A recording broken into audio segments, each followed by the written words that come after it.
Hi everybody, welcome to my book review. Not long since my last one, I've just been reading the book Horror Store, and it's a very quick book to read. So like I say, I'm reading 3 books up to Halloween. This is the first one. I've read it in less than 4 days. It's Horror Store. What's it about? I've shown you the book. I've not got the book with me, but I did show you a book on my last video. Take a look at it. It's set out lovely. It's set out like an IKEA. It's set in a place called, gotta get this right, Orsk, which is basically a rip-off IKEA. Now this book had me giggling. It's how can I put it? It's a basic horror story. It's very good. It's different to any other horror story because it's set in a shop.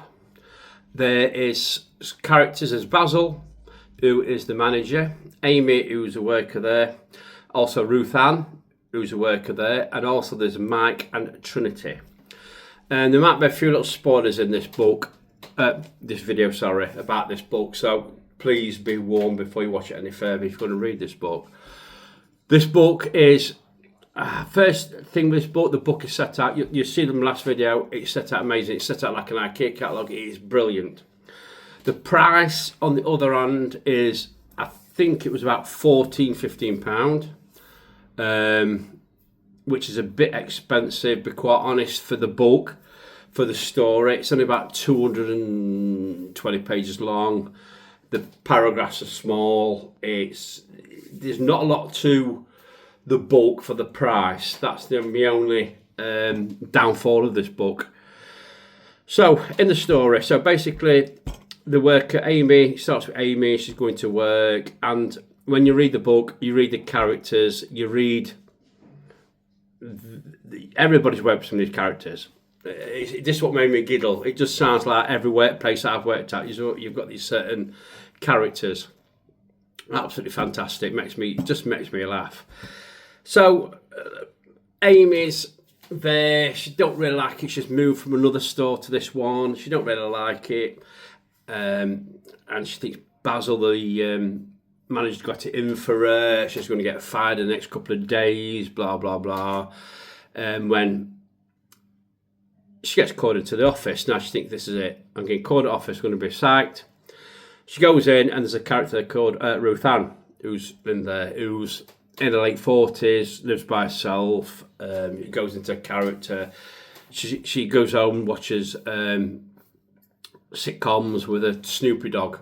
That's it. That's her life. She's quite content. She's very polite, and Amy's wondering why she's in here with her, because obviously you can't be sacked because you're a great worker, you know. And Basil comes in and then explains to him it's not about being sacked. He actually wants them to stop on overtime mission with him, because at night they come in the morning, notice the store's being wrecked. There's mess on the couches. It smells. It's dirty. So they reckon they've got somebody who is breaking in at night. So he wants to catch them, and he chose Amy and Ruth Ann to do this. So he's going to pay them overtime, blah blah blah. So they all end up overtime, and Basil decides that they're going to do a kitchen shift to go around the floor, and they're walking around, and then they catch these two characters are brilliant. Mark and Trinity. Mark and Trinity are in there. There's how you got in here, like, you know, blah blah. Well, we not broke in, but we put chewing gum on the door and we got in. We're here for the same reason. You know why you're here. They reckon we've got ghosts, and these are ghost hunters. These are just like probably our team and 100 other teams. They've got all the gear. Trinity's totally believes in paranormal. They've got the REM pods, EMF readers. They've got everything set out. So Basil finds out they're there as well. After a bit of persuading, says, "Yeah, you can stop." And then they start to look round the place, setting stuff up, and then they decide to do a seance. Now the seance bit, I sat there, I bet people were laughing at, but we were just giggling. when we've done seances, it's same thing. We come up with stupid things, and it is brilliant. That bit of comedy in there is amazing. But during the seance. Before the seance, I'm skipping ahead here. They do find somebody in the store. It turns out to be an homeless man called Carl.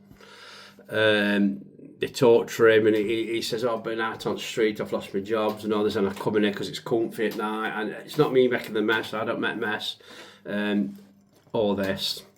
So they decide to let him tag along, do a seance. He actually gets possessed by this warden from a prison. And this horror is a typical horror story. I won't say it's frightening, comical in places, but they go on this trip and they lose people. Not to say they lose. You get dragged into walls, lights go out, and there's prisoners knocking about. And basically, this warden, this Oscar business is built on an old prison from about 100 years ago. But in this prison, this warden had what he calls the mill, the beehive, and he altered people, made people better by basically torturing them with all different kinds of equipment. So all the furniture in this store is designed when it goes dark and these spirits come out, all the furniture changes. Everything changes. Wardrobes turn into coffins and stuff like that, whereas put them in coffins and put them in water and stuff like that and everything like that. And this follows the journey through how they try and escape this. It's a pretty good story. I wouldn't say it's, if you're looking for a frightening horror story, it's not the book for you. If you're looking for a story with a bit of humour in it, a good laugh, great little characters, this is a story for you. And it follows it's quite a good, it's all in a night. In the end, certain people get out the building, certain people don't get out the building. I'm not going to ruin it too much for everybody, but the ending is they turn it into another store where Basil and Amy get a job there, and they both turn up one night, rucksacks on, going in to look for these other people. And then the story ends. And I thought, wow, there must be an horror store too. Got to be, but there isn't. Left it at that. Absolutely just left it. They could have quite easily done another one, but would it be any different from the first one? I don't think it would be. But like I say, it's a great book. Read it if you want to read it. It's, you might even be able to get out from the library or something if you don't want to pay the price for it.